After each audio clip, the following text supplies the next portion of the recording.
Tere hommikust ja Tre Raadio kuulaja.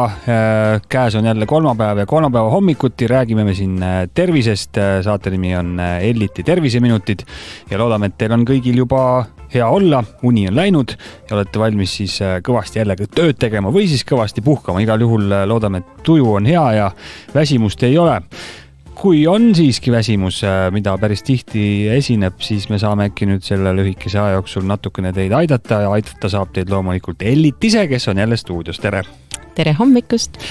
Väsimusest siis räägime ja kõigepealt nagu ikka alustame sellest uuringust. Miks me seda üldse räägime? Sellepärast, et Maisnek on teinud uuringu ja on saanud sealt üht-teist teada. Jah, nüüd väsimuse osas oli meil selline küsimus, et kui palju siis inimesed väsimusega või energiapuudusega on kokku puutunud ja pea kolmandik vastajatest vastas, et on kokku puutunud ja tekitab probleeme. Oleks pakkunud isegi 100%. Aga näed, siis on isegi hästi, aga sellestki protsendist piisab, et asjaga peaks tegelema, eks ole? Jah, no juba 40% ütles, et nad ei ole pigem omaga selle harjumuste ja energiataseme osaga rahul, et seal oli nagu mitu küsimust, et no ütleme siis, jah, pea pooled.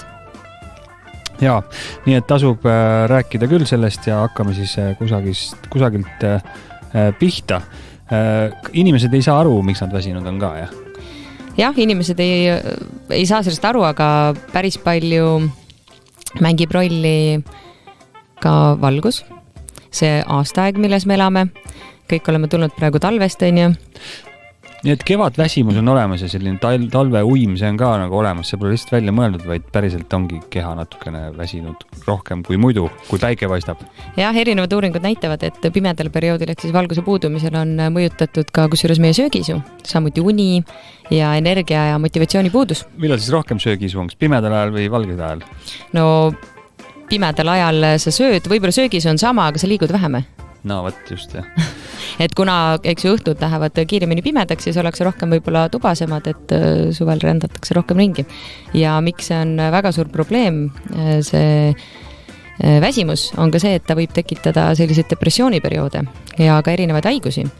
On seal kroonilised terviseprobleemid, mida on seostatud väsimusega, sealhulgas südamehaigused, neeruhaigused, kõrge vererõhk, diabeet, insult, rasvumine, et jälle see terves kehas terve vaim ja kõik on üksteisega siis seotud. See tähendab ka seda, et see asi ülearu lihtne pole selgeks teha, miks siis on väsimus peal, sest põhjuseid on nii palju, siis tuleb hakata neid siis kuidagi otsast arutama ja välistama. Jah, kõigepealt, kui me oleme rääkinud, eks ju, tasakaalustatud toitumisest, liikumisest, eks ju, unest, et need pooled kindlasti selgeks teha, aga mis võib olla ka tegelikult sellised nähtamatud või võib-olla ka natukene tundmatumad põhjused on kindlasti ka allergiad, samuti ka toidutalumatused ja ütleme jah, see toitumise osa on ju, kui on niisugune ebaregulaarne toitumine või valed portsjonid, samuti ka valede süsivesikute tarbimine ehk siis see veresuhkru tasakaal, et kui me ei hoia veresuhkrut optimaalsena ehk siis sööme kiireid süsivesikuid, meil on energia üleval, energiale kukub või joome kohvi, eks ju, lähme hommikul tööle, oleme harjunud joome kohvi kuskil seal 10-11 paiku, hakkab juba see kofeiini mõju ära vajuma, tekib väsimus. Tegelikult see väsimus tekib ka sellepärast, et organism on juba kurnatud. Ja väsimus on ta kofeiinist on siis väsimus tulnud või? Jah, kui ütleme veresuhkur käib üles alla, võtamegi seal kiireid süsivesikuid hommikul korralikult putru ei söö, vaid pigem eelistame midagi magusat siis. Vitamiinipuudus on ka ju suur probleem, miks väsimus tuleb. Väga keeruline on tavalisel inimesel selgeks teha, millist vitamiinidel vähe on, välja arvatud siis D-vitamiin, ma arvan, seda on vist kõik selgeks saanud, et talvel on seda kõigil puudu, kui nad siin Eestis toimetavad ja nad peaksid seda ikkagi juurde võtma. Ja vitamiinidest veel on D-vitamiin on ja siis B12 on alati ka seotud väsimusega ja samuti ka rauapuudus. Aga see D-vitamiini osa on olemas ka inimesi, kellel D-vitamiin teistmoodi nagu salvestub organismi. Enamusel meil jah, ei ole. Aga kui sa ei tea, kas sina oled nüüd see inimene, kellel siis on või ei ole, siis alati tasub teha tegelikult teste. Nii, aga kui ei tee testi ja mõtled ikkagi, et umbes võtad peoga sealt apteegist igasugused vitamiine, kas vitamiin on võimalik üle ka tarbida, mis siis saab? Jaa, D-vitamiini on ka võimalik üle tarbida. Mis tunne siis on? See tekitab palaviku tunnet, võib tekitada külmavärinaid, et tegelikult D-vitamiini üledoosi nähud on päris tugevad. Jaa, aga D-vitamiini puuduse nähud on ka päris tugevad ja neid on päris palju, eks ole?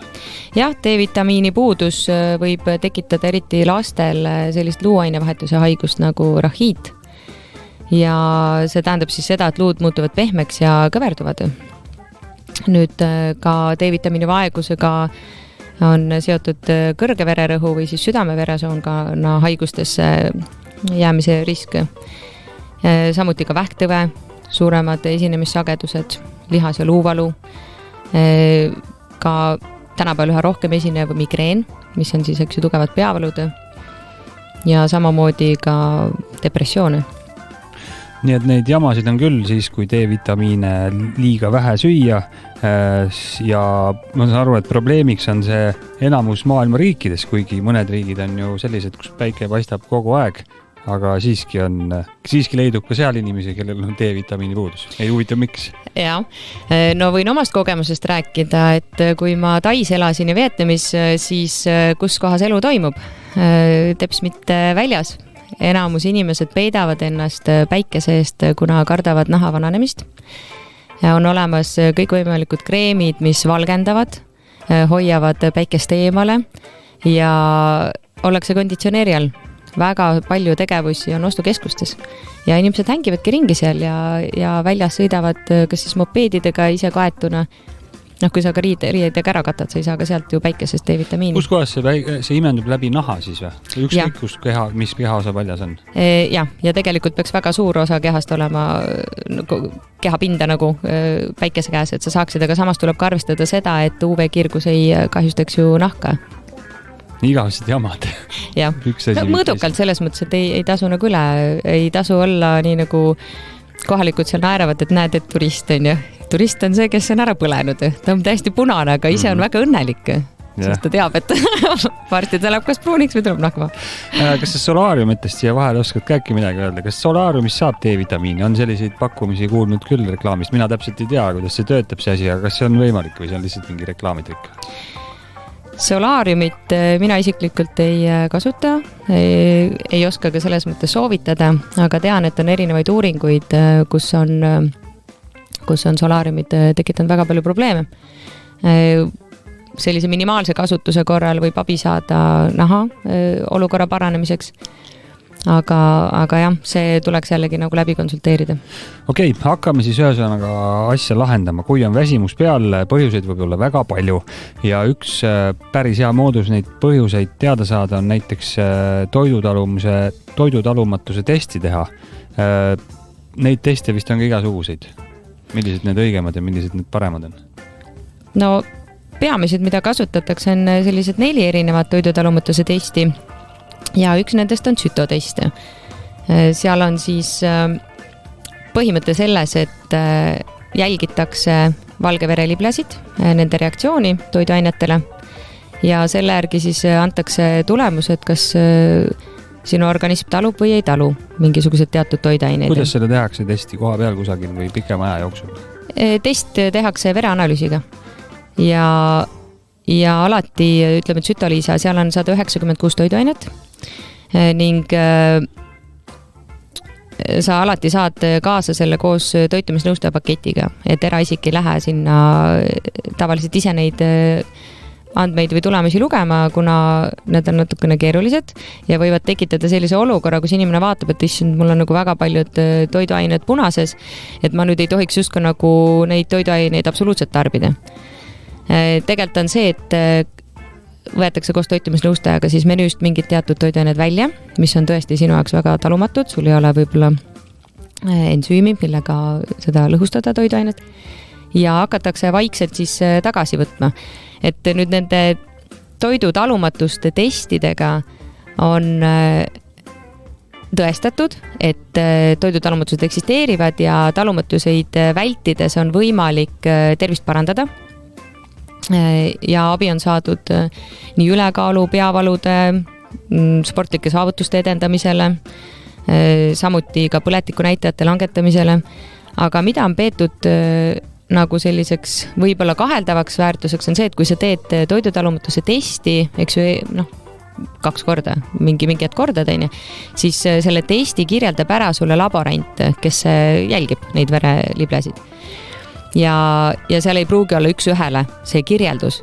Ja samuti ka organism on üks ju kogu aeg muutuv, et sinu organism võibki ka reageerida, sinu valge verelibled võivad ka olla nagu teistmoodi reageerinud, et ei tasu siis mõelda, et see test on kohe nagu valetab, kui ta on teatud ajaperioodidel erinev, et see on väga okei. See oleneb ka sellest, mida on enne testi söödud või kuidas sinna peaksid saabuma üldse sinna testi tegema? Jah, seal ei ole mõtet nagu muuta enda igapäevast toitumist. Kui sa soovid saada ausat vastust hetkeolukorra kohta, siis tasub minna nii, nagu oled harjunud ja siis juba edasi. Nii, aga kui on talumatus, siis selgitatud mingisuguse söögi või söögiaine kohta, mis siis peaks tegema, vähendama või üldse ära jätma? See sõltub nüüd, see test ei näita sulle, et kas sa nagu üldse ei tohi või sa tohid palju, vaid näitab ära selle taseme, kas on roheline, punane või kollane.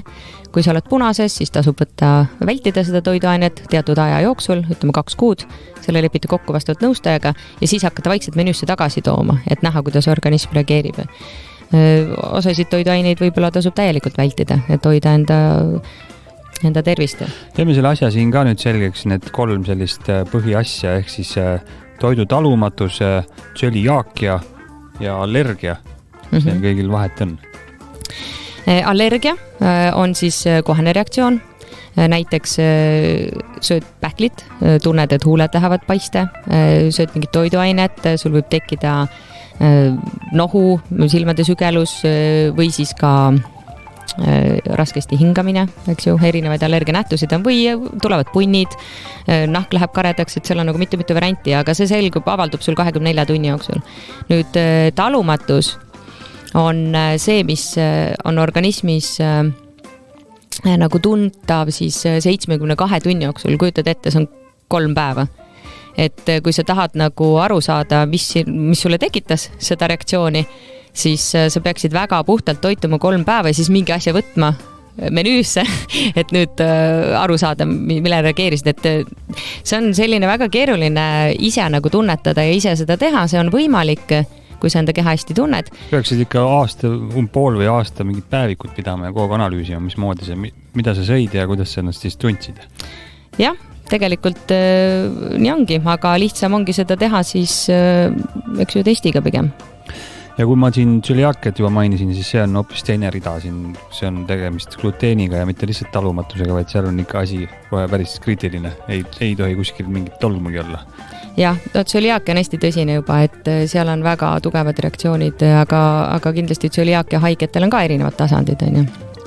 Aga see on jah väga tõsine haigus juba. Nii et kui on ülekaalu, kui on peavalusid, kui ei ole jõudu, kui on väsimus ja kui on põletiku näitajad, siis võib olla küll nii, et mingi asja vastu on talumatus, mingisuguse toiduaine vastu. Jah, ja miks see talumatus on oluline? Kui ma küsin, kas sina tead, mis talumatused sinul on?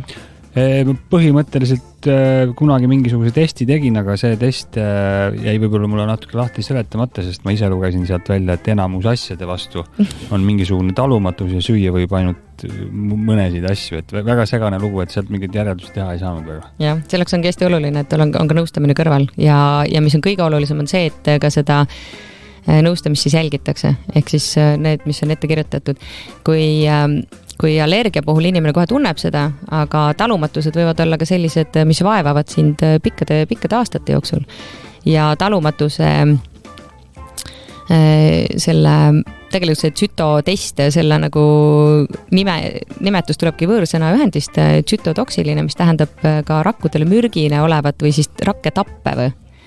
Et ta on selline vaikselt organismis tiksuv ja ta võib kogu aeg järjepidevalt nagu mingeid rakke kahjustada, aga sa isegi ei pruugi tunda seda. Nii et igaks juhuks võiks minna isegi toidutalumatuse testi tegema, lihtsalt igaks juhuks, või eriti kui veel mingisugust suuri kaebusi polegi? Mõistlik oleks, aga paljud inimesed ka ise tunnetavad juba, kui sulle ei maitse toit, me ei räägi pirtsutamisest ega mingist, et ma söön ainult kombi, vaid paljud inimesed tunnetavad seda ka ise, et nad saavad aru, mille vastu on talumatus, aga kindlasti oleks mõistlik talumatuse testi teha. Ja üks moodus on siis see, kuidas saada väsimusest lahti, ehk siis see teema, millega me siin täna alustasime ka. Mis lahendused veel on siis kiirelt siia lõppu veel? Kuidas saab nii, et ei oleks nii väga väsinud enam? Alustame jällegi siis tasakaalustatud toitumisest, elustiilist, liikumisest, veresuhkru tasakaalu optimaalsena hoidmisest, ehk siis proovime vältida kiireid süsivesikuid ja tühja kaloreid. Siis D-vitamiin, millest me rääkisime, et seda tuleks hoida siis normaalsel tasemel, jälgida toidutalumatuseid ja allergiaid ja samuti uni, eks ju. Uni on alati hästi oluline ja kõige selle alus, kuna uni on see, mis taastab meie organismi. Vaat sellised soovitused siis see kord. Meil on ka väikene küsimus kuulajale välja pandud, kes hästi vastab ja õigesti vastab õiges kohas, sellel on võimalik 11 võita. Jah, paneme seekord ka auhinna välja, et oleks põnevam ja lõbusam kuulata. Ja küsimus on siis, et nimeta 3 tegevust, mis aitavad väsimuse vastu. Nii, ja kuidas neid vastata siis saab ja kus kohas? Saab meie Instagramis, kus on vastav postitus, sinna alla saab siis kommenteerida. MySnacki Instagram. MySnacki Instagramis ja Facebookis. Selge pilt, nii et minge kommenteerige, vaatame pärast küsimused, vastused üle ja jagame auhindu siis. Järgmises saates teema nimega detofikatsioon. Näed, isegi selle sõna hääldamine oli keeruline, nii et proovime selle asja kuidagi siis järgmises saates veerand tunniga ära lahendada. Mis see täpsemalt siis, või natukene ette seletades, mis see tähendab? Organismi puhastus. Räägime natukene kevadistest vitamiinipommidest, mida on meil loodusest leida ja keha puhastusest. Tore, järgmise kolmapäevani, Ellit. Toredat kevadet! Sulle ka! Terviseminutid Ellitiga! Toitumisnõustaja ja MySnack tervislike vahepalade looja Ellitil on bakalaureuse-kraad psühholoogias. Samuti on ta lõpetanud toitumisnõustaja ja funktsionaalse toitumisnõustaja õppe Anneli Soots tervisekoolis. Korraldanud nii Eestis kui ka rahvusvaheliselt toitumise teemalisi seminare, harinud ennast Aasias erinevate programmide raames. Lisaks Eestile ja Soomele esinenud terviseteemalistel konverentsidel ka Kataris, Tais ja Indias.